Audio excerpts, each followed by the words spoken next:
my business started to skyrocket like overnight when I started joining really good mastermind groups. Mastermind groups of where fellow like-minded individuals are in real estate investing and have been doing it a while. I'm not listening to advice from somebody that hasn't even done their first deal yet, right? I'm listening to advice from fellow mastermind members that are doing 50 plus deals a year. Welcome to the How to Scale Commercial Real Estate Show. Whether you are an active or passive investor, we'll teach you how to scale your real estate investing business into something big. Jay Conner has been buying and selling houses since 2003 in a town of only 40,000 people, with profits now averaging $78,000 per deal. He has rehabbed over 475 houses and been involved over $118 million in transactions. Jay, you've been on the show before. It's really great to have you back for round two. Thanks for coming on today. Sam, thanks so much for having me back, talking about my favorite subject and topic, and that's private money and private lending, because quite frankly, that in and of itself has had more of an impact on our real estate investing business ever since 2003. Absolutely, Jay. I ask this question to every guest that comes on the show, and so I have to ask it for the listeners maybe that didn't hear your first episode. In 90 seconds or less, where did you start? Where are you now? How did you get there? So where did I start? I grew up in the housing business with my dad, Wallace Conner, and at one time he was the largest retailer of mobile homes, manufactured housing in the nation. Wow. So I grew up, being around a family that helps people own a home. So in the early 2000s, the consumer financing for that product went away across the nation. And I knew if I ever got out of mobile homes, I wanted to get into single family houses. Now I've done commercial as well. I've done condominium developments and shopping centers, but my focus has been single family houses. So how did I get to where I am today? Well, I'll tell you in short. From 2003 to 2009, I relied on institutional money and local banks to fund our real estate deals. And in 2009, January 2009, I had a rude awakening. I was on the phone with my banker and I learned that my line of credit had been closed with no notice. January 2009, I'd done a ton of deals with my banker. And of course, during that time, they were not loaning out money to real estate investors anymore. So I knew I had to find a better and quicker way to fund my real estate deals. So right after that, I was introduced to this concept of private money, private lending, self-directed IRAs. I'd never heard of any of that stuff. And so in less than 90 days, I raised $2,150,000 in private money and lending from individuals through connections that I have and had. And since that time, I've not missed out on a deal for not having the money. That is fantastic. It $2.15 million in less than 90 days. Yes, you had the contacts to do that. But what did you have them invest into? I mean, it's one thing to go out and say, hey, this is the thing we're doing, but where did that money get deployed so rapidly? In single family houses. So I had houses under contract to buy and close on before I knew that, that my line of credit had been shut down. And so, but I only needed $500,000 or so to take those houses down. So the other $1.5 million, we started putting to use on other deals that we were negotiating on, over that 90-day period. Got it. One of the things I think that you've always stressed to your lenders is they are direct investors. Their name is on they're not just a promissory note, but they hold the deed of trust, or I guess, it depends on what state you're in. I'm not sure how North Carolina does it, or the mortgage.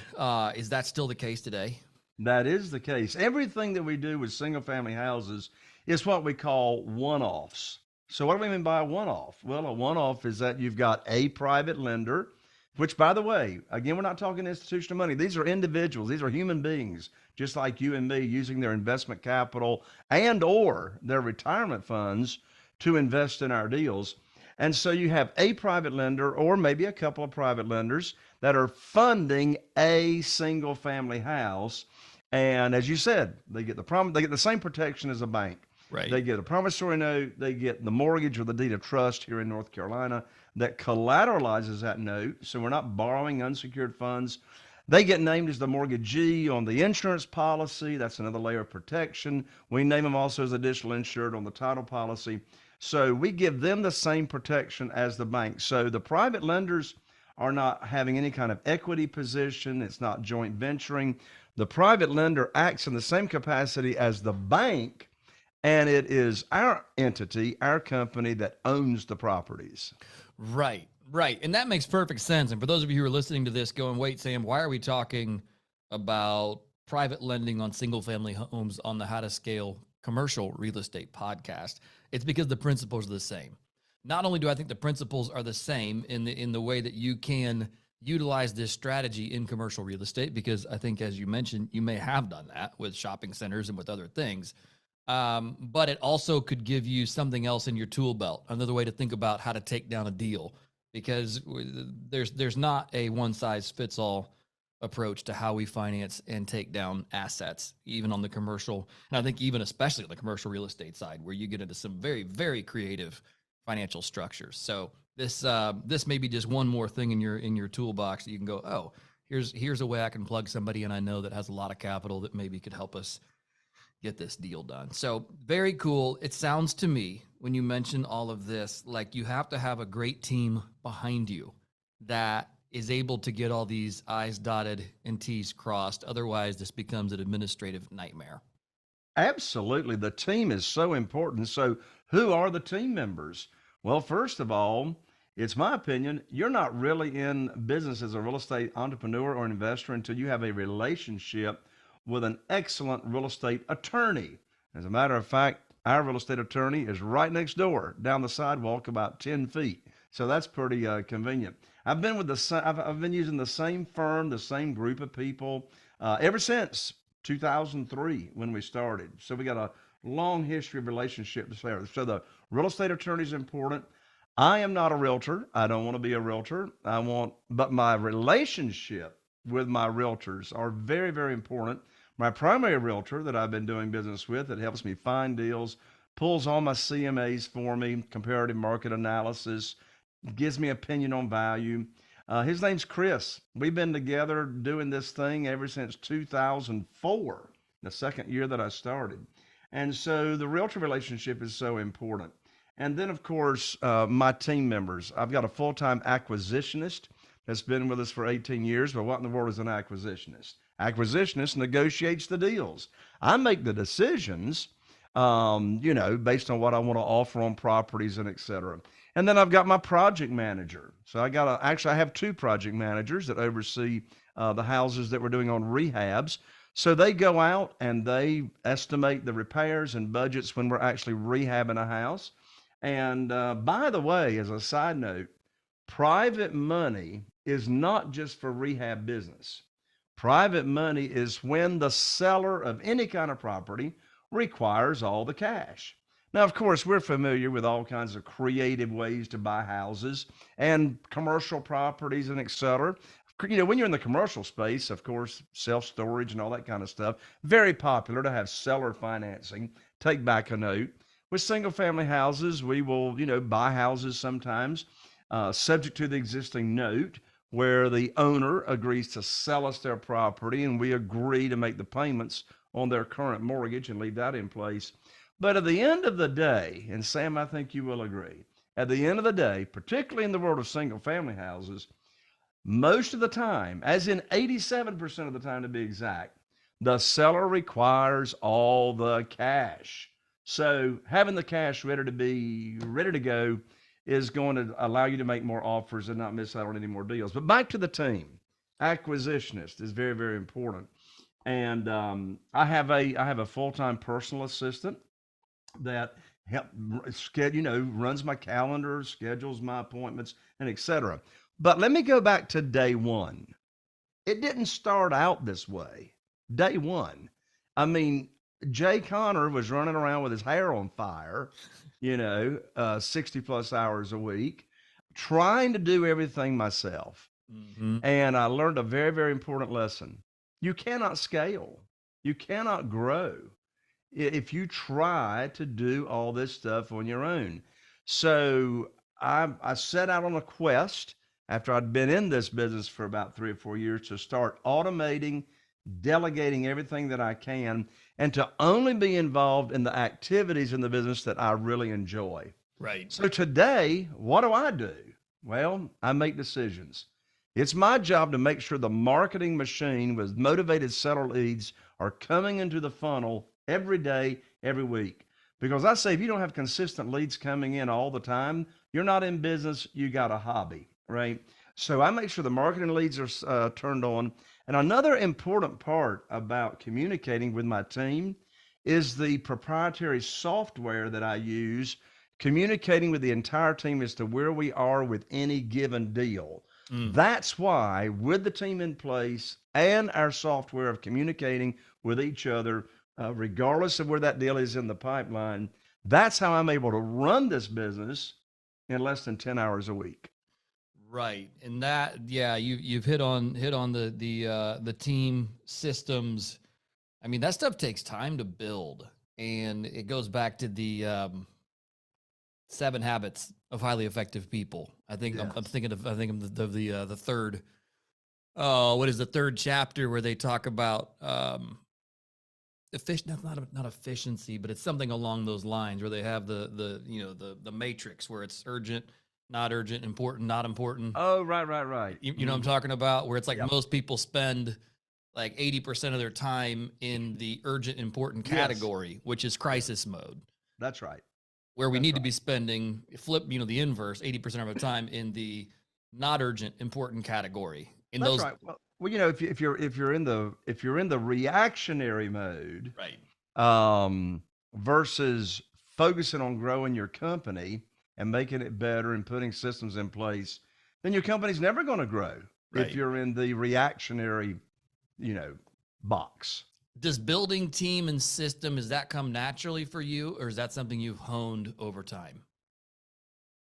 I'm sure I honed that over time. I didn't get a college degree on how to build a team and grow system and put systems in place. That'd be a great But I degree, tell man. you, I tell you how all that did come about very early on, and this right here is very, very important advice that I would give to any real estate entrepreneur, whether you're brand new or you've been in it for a while. My business started to skyrocket like overnight when I started joining really good mastermind groups. Mastermind groups of where fellow like-minded individuals are in real estate investing and have been doing it a while. I'm not listening to advice from somebody that hasn't even done their first deal yet, right? I'm listening to advice from fellow mastermind members that are doing 50 plus deals a year. So I can't recommend that strong enough to get involved in a group to where you can really learn from and contribute to your fellow mastermind members. Right. No, that's really, really powerful. I like that. So we've talked a bit about team. You know, I like the idea. We talked about this a little bit off air. I like the idea of debt. And this is just, again, full disclosure here on my own show, which is that I don't love raising capital. It's not something that comes to me. And I'm like, man, like you said, find team members that love doing this. That's not what I love doing. Just because of the amount of work that goes along with it. One, you're now married to that investor for 5 to 8 years, potentially, answering questions, fielding emails, responding back. I'm not an amazing communicator, Jay. It's not something, again, like, outside of the podcast, my wife handles all outbound family communications. Like, I don't know, if you want to know something from our family, you got to talk to my wife, because I'm just going to do, like, that's where I specialize, is doing. And I found that one of the shifts that we've made strategically is that we take on a lot more debt. It's short-term debt now, similar to a private lender. And in fact, it is private lending on a lot of deals, where it's debt as opposed to raising equity. And I found that to be really powerful. One, because it ticks all the boxes for me personally, where I now no longer am, and beholden is too strong of a word, but I'm no longer responsible, I will say, to those people that gave me the money, because there's great responsibility when you have equity investors. And as long as I'm making those payments back to those lenders on time, they don't give a rip what I do in my day in and day out. And so it alleviates that communication, kind of hang up that I have. So I don't know. What are your thoughts on that when you hear that? I mean, for me, it's just a strategy we're employing more and more, and I'm really enjoying it. Yeah. Well, let me comment on what are the activities that we do to raise private money. So So I've got two comments or two thoughts. Number Yeah. one, as far as an activity goes or a way to raise private money, as far as having an event, the only events I've done are what I call private lender luncheons or private lender events, to where I will invite a group of people, to a luncheon, and I'll teach the private lending program that I've put together that gives our investors high rates of return safely and securely. And so I'll teach the opportunity. Um, since I started doing this, I've never asked anybody for money. And they say, Jay, how do you have, right at $10 million now that you've raised of private money without asking anybody for money? It's real simple. I put on this hat that's called my teacher hat. So this is my private money teacher hat. And I just teach people how. So you see, the traditional way of borrowing money is you go to the bank or the institutional lender and you get on your hands and knees and you say, please fund my deal, right? You're begging, right? In this world, I'm not asking for a mortgage. Excuse me, I'm getting interrupted here on my screen. I'm not asking for a mortgage. I'm offering a mortgage, right? So, so as far as activities, I mean, I've raised $969,000 at just one private lender luncheon, and I wasn't pitching any deals. There were no deals at that luncheon. It was the program.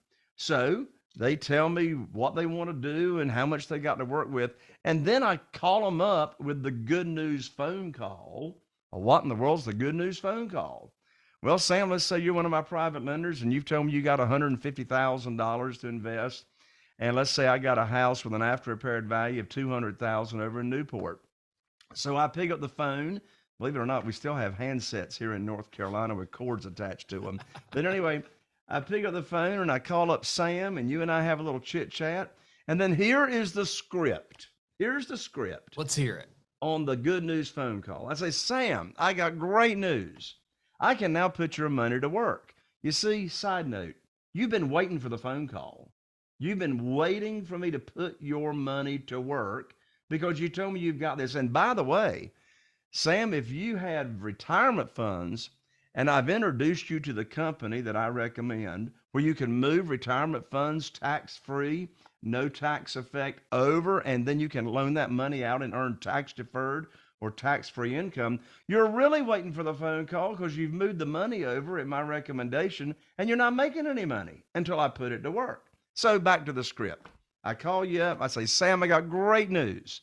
I can now put your money to work. I've got a house in Newport with an after repaired value of $200,000.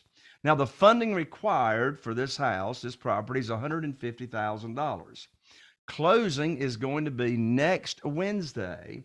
So you'll need to have your funds wired to my real estate attorney's trust account by next Tuesday. And I'm going to have my real estate attorney email you the wiring instructions.